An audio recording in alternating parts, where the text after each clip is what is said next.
3 hours after the time I published this video, the new August update in Watcher Realms will be live. And guys, it is going to be utterly fantastic. I am not trying to blow hot air here. I know sometimes I can be very, let's say, exaggerated and superlative, but for me, by what I need in the game, if I'm speaking selfishly, this is the greatest quality of life update we have ever received in Watcher Realms. I cannot wait. Let's get into it. Fastidious.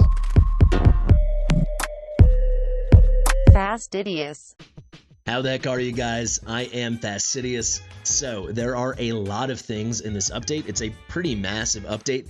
However, I do want to key in at the beginning on the very best things. The things which are most interesting to me and I think will be most interesting to you. I want to get right into the very best stuff. You can see they're trying to sum up this whole update into two little lines here. The difficulty of Apocalypse 1 and Titanic Runes has been reduced, and then added a new feature where you can customize the attribute entries of recommended gear. The first part is cool. We will certainly cover it. This second part it almost feels like a throwaway line. It is beyond humongous. So I don't know if that's clicking with you guys yet. If it has not yet, let me explain it to you. I don't blame you at all. If we go all the way down here to their sixth point, the sixth kind of sub chapter of this update, basically right now you get a thumbs up on your gear.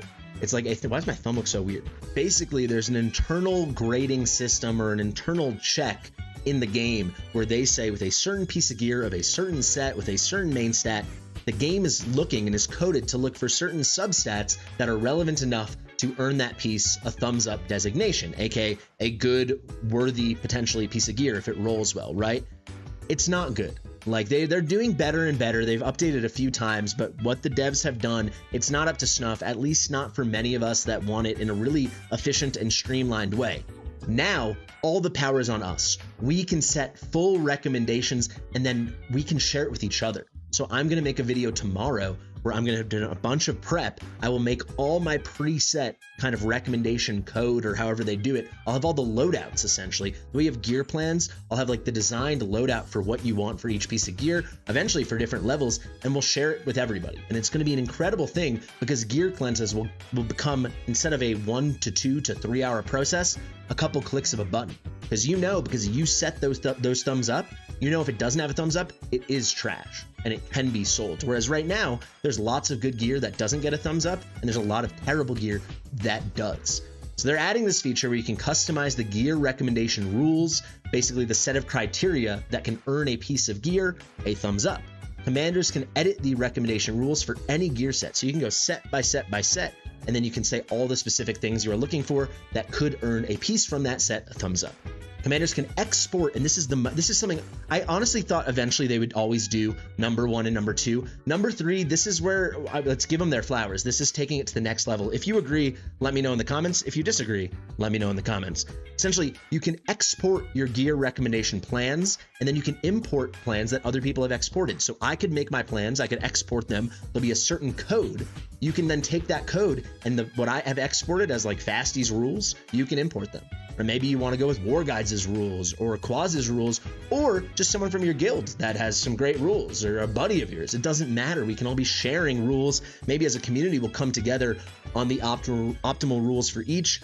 I will share all this with you guys as I create it. Eventually, I'll host all those export codes so you can import them yourselves on my website. It's such a fantastic thing. They've made it a community thing. They've made it collaborative. But the most important thing, they're saving us hours and hours of your time, of all of our times, right? All of our times. It's going to be a lot better. That's my point, guys. Do you get that? So right now, I've just perpetually, because I've been busy, I'm living between like 11, 12, 1,300 pieces of gear. I do all these mini cleanses. This will allow you to do cool, cold, calculated, brutal cleanses whenever you want, as long as you have the right gear recommendations, ones that you trust. So as long as you've imported or you created your own, the right gear recommendation rules, and we're going to help you with that. Of course, I will help you with that.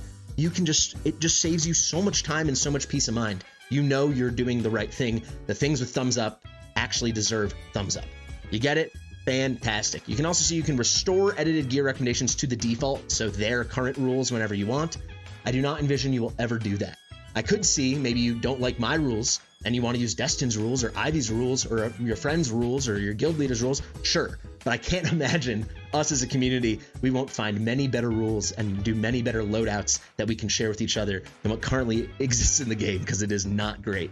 This is, I know I've spent a few minutes on this. I hope it's clear how game-changing I think this is. People will never have to pay me or Destined or someone that no one has to pay for a gear cleanse again. No one has to beg their friend or their guildmate for a gear cleanse again. You can just do it this way. It's a clean, beautiful thing, and I hope you guys really appreciate it. It probably will take a little bit of time for us to key in on the perfect rules, especially, you know, the rules for a beginner account are very different than an endgame account. You know, so like my Epic account will have a very different severity of cleanse and rules that require a thumbs up than someone like Sassy's account that's like totally endgame god tier whale account that only cares about GVG and the perfect thing. You understand that? Basically, it's awesome.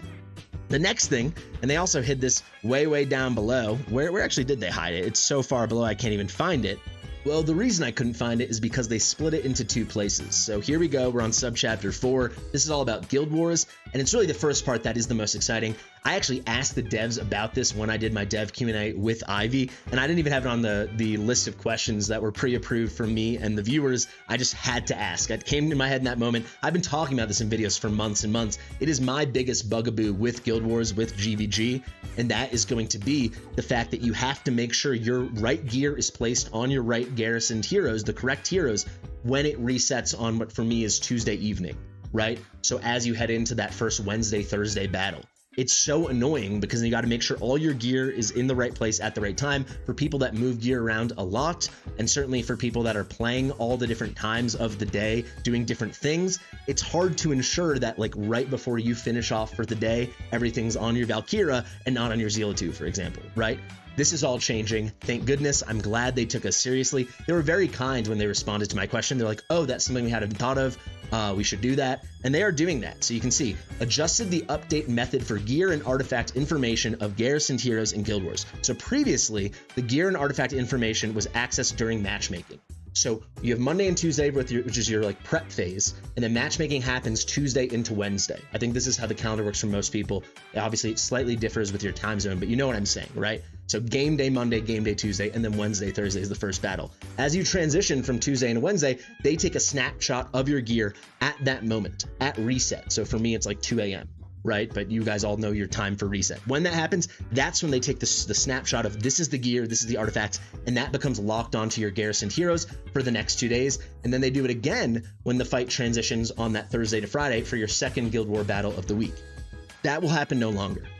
Basically, anytime you edit it, Monday or Tuesday, and then also for the future thereon, if you never edit it again, whenever you edit that garrison, it locks it all in. And it will not change. That snapshot will be taken at the moment you edit it. So it could be the first thing on Monday, right? That snapshot will be locked in until you go in and edit again. So you're good for the week. You could be good for weeks. It is the biggest thing ever. It's like, it makes it so I know I can always be competitive, and I think a lot of people feel the same way, because you want to min-max, you want to do this, but this is a proper saved loadout in perpetuity until you yourself decide to go in and change it and say, oh, I have a better artifact for this guy, or I have a better gear set for this girl. There's a little upgrade here. Or, ooh, I want to take that hero out, do this, and move this gear. Until you do that, you've taken that picture, you've locked it in. It is fantastic. They go into all the nitty-gritty there. A couple other things about Guild Wars. I guess let's just do it now, but then I have to talk about the other piece of this that I didn't even know was coming yet and is already coming and is so exciting. You can see they've optimized the Guild War point reductions. Basically, this is saying if my guild goes against a guild that's way, way better than us and we get our absolute ass kicked, we don't have a huge point reduction because we could not have been expected to win that. Similarly, if my guild kicks the ass of a guild way, way, way down below us, right, they don't get penalized as much. So they've optimized this a bit better. That's a lot stronger. They've optimized BP displays, so just a UI thing there, just a display thing. Optimize the update logic for basic info. So this is showing basically all the info besides gear and artifacts can get updated in real time. They've also improved the rewards for attacking the central keep. So these are not the main towers, but the thing in the middle. This is kind of nice because it incentivizes actually going and doing it. You get more gold and you can get more extra random rewards. I would have loved a list of the extra random rewards, but that's that. So the reason I couldn't find that originally, guys, let's go down here. You can see if we go all the way down to others, number 1 in others. So now we're on subchapter 10. This might even be better than the Guild Wars thing if you like Arena. They're doing the same thing in Arena. So when you go to arena, you can set your defense, right? And you set your auto fights. When you do that and you press save, you will lock in the gear and artifact info on all those heroes. After the new update, newly saved auto fight records will show and include the gear and artifact info. After it's saved, changing or removing gear will not affect the auto fight record. So basically it's saying it won't affect the snapshot they took in the time. Until you save a new auto fight, if you're, you're Virna for AoE or something, let's say you're an up and coming account, I guess let's talk about the big, if you got a freaking Ingrid, right? And you made sure your Ingrid is in the best possible Ingrid PvP gear when you set that auto fight, you can then go take it off and throw it on a different hero. Maybe you're going to use Comet in Gear Raid 4 or something. You're still good to go. That auto fight picture, that auto fight record is saved in time until you then go and change that auto fight. So you get it, right? Now with PvP and Guild Wars, well, PvP, in both modes of PvP, with Guild Wars and in Arena, we are getting the records of our gear and artifacts hard-coded and locked with a snapshot in time until we ourselves decide to get in there and change it. It's so huge. Like, I will actually start caring much more about PvP now, because every time I go in, I don't have to do a big re-gear. I know not everyone moves their gear around a lot, but I think this is a huge net positive for everyone. It's fantastic. While we're in here, let's go through the others, and then I'll go back to the top and bring you down. But those are the enormous quality of life things that I think are going to make, I think, a more immediate and impactful change than maybe some people even listening to me right now will realize. Maybe you already realize it. Maybe you didn't even need me to tell you it, but I'm telling you, it's for a lot of us, it's going to be entirely game changing. And for me, it's going to bring a lot of joy back to the game. So it's not just quality of life. It's going to make me, going to free me up to participate in things a lot more aggressively and in a lot more fun manner. I can now go hard on tournaments for gear raids because I don't have to worry about cleansing, because it will be a quick couple clicks. I can actually try an arena because I don't have to worry about these huge re-gearings and, oh, it's AoE arena today as opposed to anti-air and I got to move this gear to here. You get the picture, right? Let's finish through the others and let's head back to the top. Added a reward enhancement feature for quests. So basically what you get with your daily, weekly, and monthly quests, those little rewards, depending on your level in the game and how long you've been playing, those rewards will get better and better. This is nice because you do reach a point where your daily, weekly, monthly quests, if you've been playing for a long time, kind of feel like a fart. I think this is going to make them feel less like a fart. Again, I wish they went into specifics, but it's already a great update. I can't expect too much. And you'll see, additionally, each enhancement will grant an enhancement bonus. So you'll probably have, maybe, let's say when you go from level 40 commander to level 50, now you've enhanced your rewards, you get a big enhancement bonus. Maybe it's some stamina, maybe it's some summons, some diamonds, I don't know. I would assume you can see after the update, the enhancement will be conducted according to the commander's current progress. So for me, I'm like above level 90. I'm on level 96 over here. You'll just shoot up with all the enhancement rewards you miss. So if there was an enhancement reward at level 20, level 40, level 60, level 80, I'll get 4 at once. So if you're on level 60, it'll be the same thing. I don't know if those are how the intervals they'll break it up as, but you can see we all will get a nice little treat is kind of what I'm anticipating here. Optimize the visual presentation of Tide and Immortal Codex. We'll see what it is when we see it. Fixed an issue when repeatedly tapping ultimate casting button. Some heroes' ultimate casting animations would also play repeatedly. I've never seen that issue, but that's good. Maybe we'll also fix the issue when you hammer it so many times you can lock yourself out. Like that can happen with Setram sometime. If you hit it too frequently and you're not patient, he just won't ult. So maybe that will also fix that. That's maybe wishful thinking. Added some new gear special effects on variant gear. I didn't even know variant gear exists. I haven't seen a new piece of variant gear since it came out like 4 months ago, but nice to know they're adding new special effects. Again, I would like if they listed what the effects were, but I guess we will discover them soon. That's on us. Number 6, when a skill is locked, the unlock condition is now displayed. So basically if you have a hero and its passive is locked, like there's a little lock symbol, it will display already, make the hero promo 5, right? Or make the hero, full, promo 2, whatever it is, you get it. Or for some people, if it's a bond skill, get that partner bond, so on and so on. I think we actually do already have the partner bond thing. Number 7, optimize the visual presentation of War Room. So we'll talk about this in a second. Basically, we're consolidating where some things are, which I actually think is a huge win. I know some people don't like it. When we get to that point, I will discuss it. Add an option that allows filtering gear by its enhancement level. That's very interesting. So it's like, is your gear can sort by just +8 gear or +12 or +16 or +4, whatever it's going to be, right? That's quite nice. Add in, or maybe it'll be like +12 or lower. We'll have to see how it actually manifests. Added a resolution selection feature for Windows version. That's good for me. I can make my resolution much lower maybe sometimes, especially when I'm playing offline, when my stupid laptop starts overheating. Let's get into the remaining stuff. There is a lot still. So if you haven't heard, and if you guys want a video on this, you can let me know in the comments. I feel like it's been covered ad nauseum. It is a contentious topic. Praetus, and I'm not joking, Praetus is getting buffed. He is. So if you get him Awaken 1, so you get him and use a Soul Stone, or you get somehow you get 2 copies of Praetus, congrats. Must be nice to pull an ancient exclusive legendary lord. I only know, to my knowledge, there's only one lord in the game, and his name is King Hearts. But if you have Praetus, it used to be his Awaken level 1. Whenever he dealt a basic attack to a target that was inflicted with Radiant Erosion, each one of those attacks would be 3% more rage. This led to an incredible amount of ult cycling because he would build rage so quickly. If you ran him on a team, like, he puts out some Radiant Erosion, but if you got like a Pelagius or certainly like an Alistair in there, some of those Arbiter guys that he works with that do Radiant Erosion, now Ingrid does a lot of it when she's in her Stellar mode. It was a great way to just get him cycling like crazy. Now there's no such condition. If you get him A1, every single basic attack restores 3% rage. So it's very, very strong. To be honest, A1 Praetus, it's like it already was pretty cracked. This makes him really viable in other content where you don't have to bring other Arbiters with Radiant Erosion. Without a doubt, it does make him stronger. It's frustrating, right? Like, why did the most broken hero in any game I've ever played have to get stronger? At the same time, most people were using him correctly as it is. I don't see it being the giant needle mover some people are feeling it's going to be. I don't think it's going to completely shift any competitive balance. All these people with A1 Praetus were already kicking butt.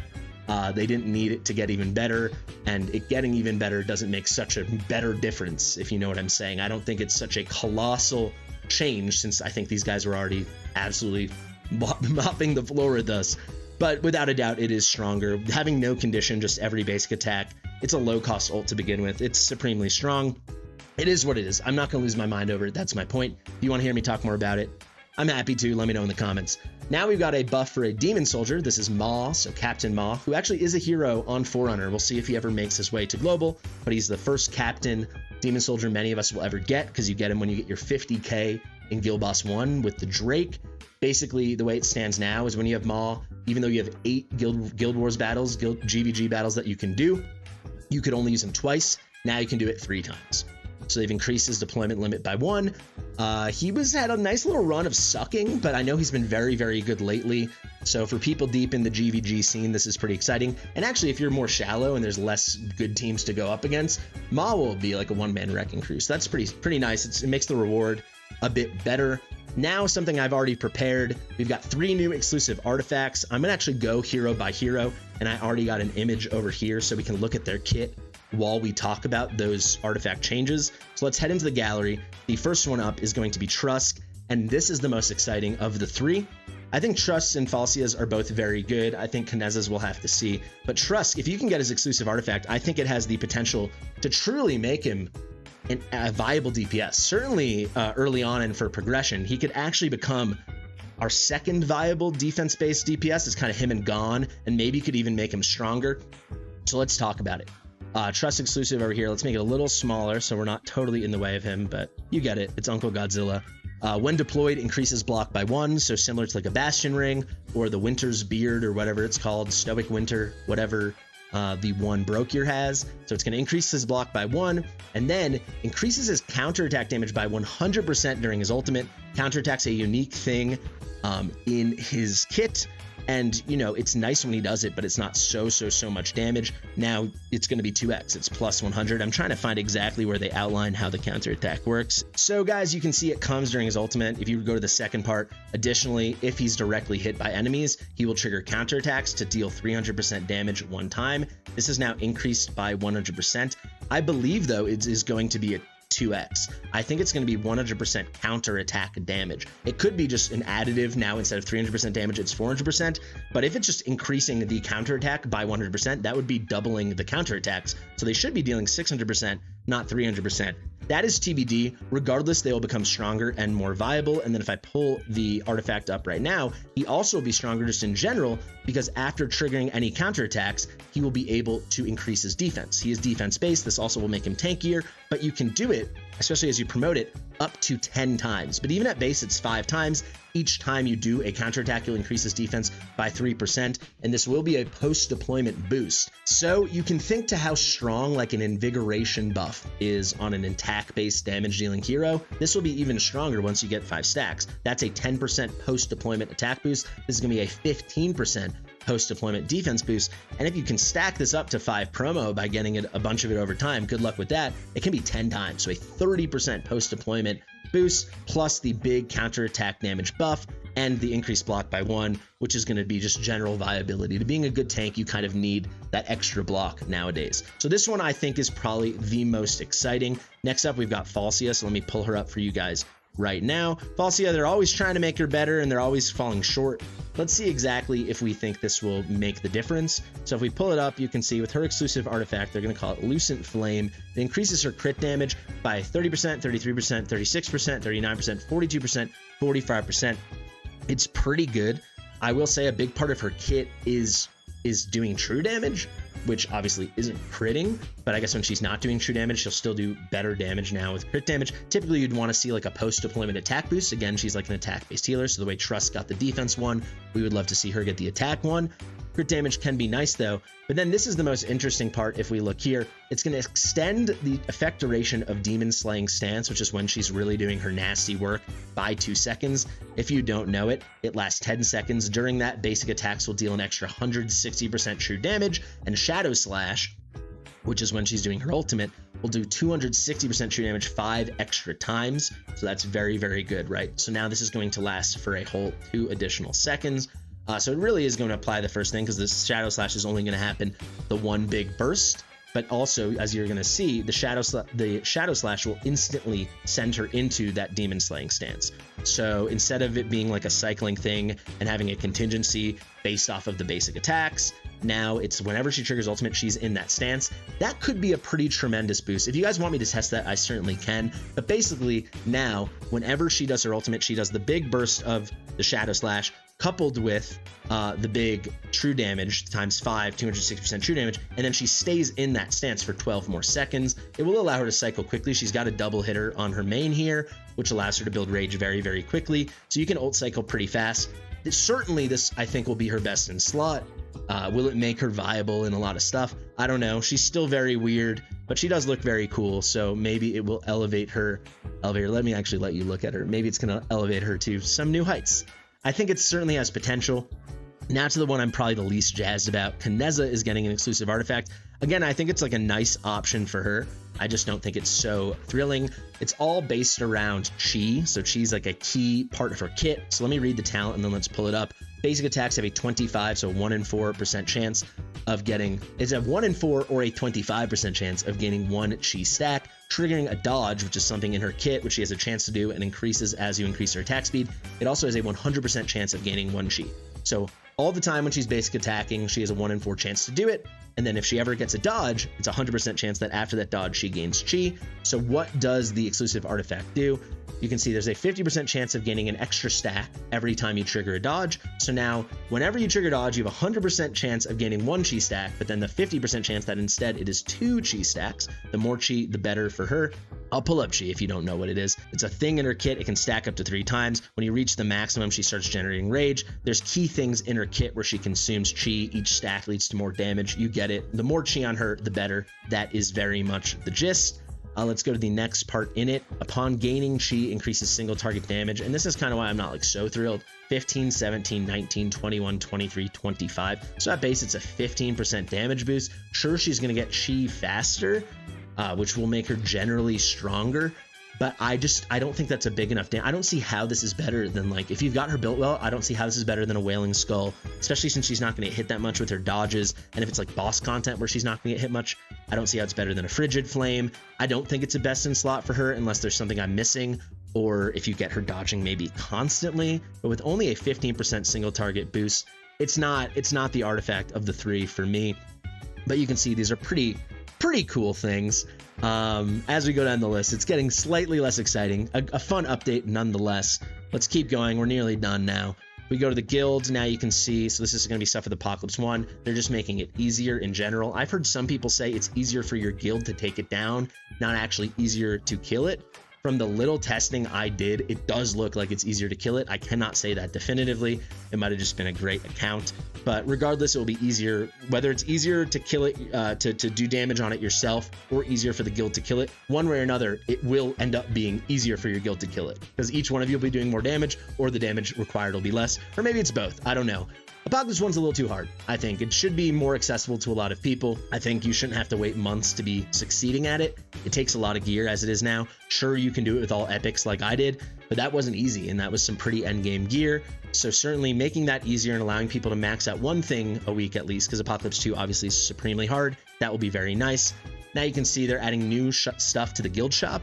So when you reach guild level 7, you can get 2 random epic demon soldiers. So currently you're getting like fragments, like shards of demon soldiers, so you can fuse them. If this is 2 full copies, so it'd be like 10 shards of demon soldiers, that's a huge win. If it actually is that, and I think most people that care about GVG will start buying that. If it's just random amounts of shards, I don't think that will be the case. Then guild level 8, you can get shards. So here they are specifying shards. So that makes me think the demon soldiers thing isn't shards of the mythic artifact essence. Monster win. This is the way many of us, the only way many of us will ever promote our exclusive artifacts. I love that. I am all for it. They now added a countdown to Titanic ruins. So basically when you see Titanic runes in what is going to be the new thing they're added, wherever it is, the war room, it'll be a countdown. So it's like in your face and it's like, hey, please do it before the week's up. That should help a lot of guilds with the people that would have forgotten. Maybe this will keep them from forgetting. Now added a visual effect and pop-up when there's still available challenge attempts in Titanic rooms and there's only 24 hours left. So again, a big reminder like, hey guys, do it. I guess a lot of people have been skipping it and they see that with their internal data. Added a skill description button next to Samra's name in the Titanic ruins boss. So instead of having to know the monster manual, it's a little easier to see the skills. I hope they also improve those skill descriptions, but I guess we probably can't expect that. Now, friendly face-off. Also, the heroes will be equipped with whatever you've saved them manually in for Guild Wars. So the thing we talked about before over here in Guild Wars, that will be added to it. So that's very, very nice. We already went over that. Now, mode entrance adjustments. So this is a good thing. And if you don't understand why they're making this grouping, let me explain it to you. Some people are not understanding why all these things are getting pushed into this new thing, the War Room. Save for the Voidrift Epilogue, which you have all the time to do, right? And also, I guess, the Demonic Crusade. Everything else here is like time gated, right? So you have your daily Tide attempts, you have your weekly Voidrift, you have your daily Drake's Chasm, Guild Boss 1, and your weekly Titanic Runes. So all your like on a timer stuff is now consolidated in one place called the War Room. It should, you know, maybe aesthetically free up a lot of space in other stuff. As you can see, Voidrift and Voidrift Epilogue will not be on the main camp page. You can see Demonic Crusade will not be in the events page, and then Drake's Chasm, Guild Boss 1, and Titanic Ruins, Guild Boss 2 will not be in the raids page. I think it's a nice thing, and then there'll just be a War Room button in the camp. Why not consolidate? I only see this as a, you know, maybe a better user experience kind of thing. Make things cleaner. Maybe it will help remind people because all your time stuff is in one place. People will check that periodically and remember, oh, I still got to do that before X amount of time. I went on ad nauseum about the gear recommendations. Now with raids, I feel like this is a little slept on. There's two cool things here. You're going to get more XP. So if you don't know, in any battle, not just XP raid or something like that, all your heroes gain a little bit of XP. You can also get overflow XP and that kind of stuff. But if you don't have fully leveled heroes, you will get extra XP by a decent amount, but it can be very negligible. Like some stages, it can be like 60 XP, which is not going to move the needle, right? They're increasing that. By how much, we'll have to see, but that's nice. They are also increasing it not just in the gear raids, but also the promotion raids. Some of the promotion raids, you can get a decent amount of XP, especially if you have an XP boost active. So if this is significant, this could make promotion raids, especially for people progressing through games, like a viable mode to which you can farm XP. Then here, people complained so much about Extreme 1 and Extreme 2. I refused to cover that. I did not think the complaints were so valid. Like, they're really good for new players, but clearly the devs heard it. So they listened, and that's another reason I'm glad I didn't cover it, because they did make it better, and obviously they're working at the kinks. So Extreme 1, from Extreme 1 you get the rare blue insignias, Insignia 1, and the purple epic insignias, Insignia 2. You were getting 5 every time, now you're getting 7 every time. That's pretty solid. And then if you can get to Extreme 2, this is now the best thing to farm. They are making it 4 costs more, so the cost of stamina is now from 18 to 22. but every single time you run it, and there will be an increased chance to drop the mythic and the legendary extracts, but every time you will get 10 of the insignia ones, the blue ones, 10 of the insignia 2s, the purple ones, and 10 of the insignia 3s, the gold ones. Right now, the best way to farm the golds is on stage 15, where you have 7 to 10. Now it's a guarantee 10 plus all the other stuff. Far more efficient. Very, very good. Gear enhancement, you can see you can now directly enhance pieces from the auto fight and background fight rewards pages. So that's really good. You can enhance it right there, do that initial +4 or +8 roll, find out if it's good, then you can sell it right from that screen. This is actually an underrated and amazing quality of life thing. You can see the requirement to unlock it. They're adding 2 new skins to the skin shop, things that already were in the game. They're just going to be permanently in the skin shop now. So Boreas, Olog, and Theowen. And there you have it, folks. Long video, but it's a huge update, and there's a couple amazing things. I hope you're stoked. You can tell I'm stoked. Thank you so much for watching. A bunch of videos to come tomorrow, a bunch of streams. Thank you for all your support lately. It means a lot. I am absolutely exhausted. I've been Fastidious. Share with your mother, and I'll see you real soon. Bye.